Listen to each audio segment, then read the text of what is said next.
The dark figure, streaming with fire, raced towards them.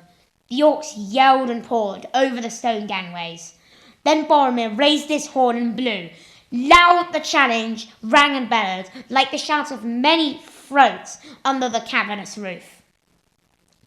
For a moment the orcs quailed, and the fiery shadow halted. Then the echoes died, as suddenly as a flame blown out by a dark wind, and the enemy advanced again. "Over the bridge!" cried Gandalf, recalling his strength.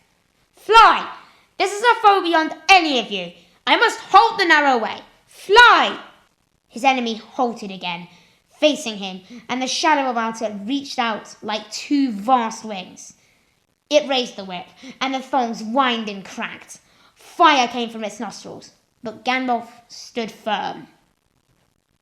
"You cannot pass," he said. The orc stood still, and a dead silence fell. "I am a servant of the secret fire, wielder of the flame of Anor. You cannot pass. The dark fire will not avail you, flame of Udun.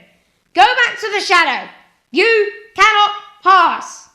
The Balrog made no answer. The fire in it seemed to die, but the darkness grew.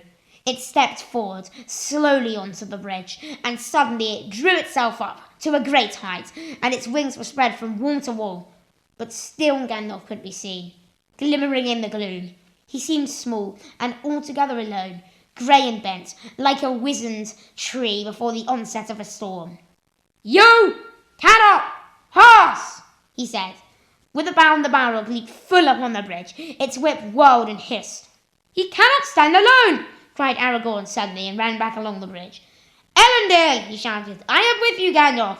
"Gondor!" cried Boromir, and leaped after him. At that moment, Gandalf lifted his staff, and crying aloud, he smote the bridge before him. The staff broke asunder and fell from his hand. A blinding sheet of white flame sprang up. The bridge cracked.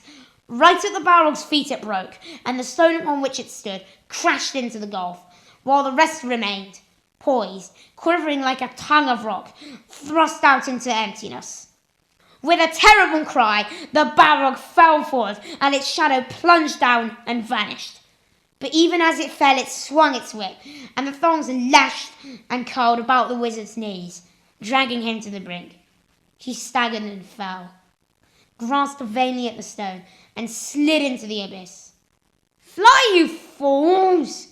he cried, and was gone.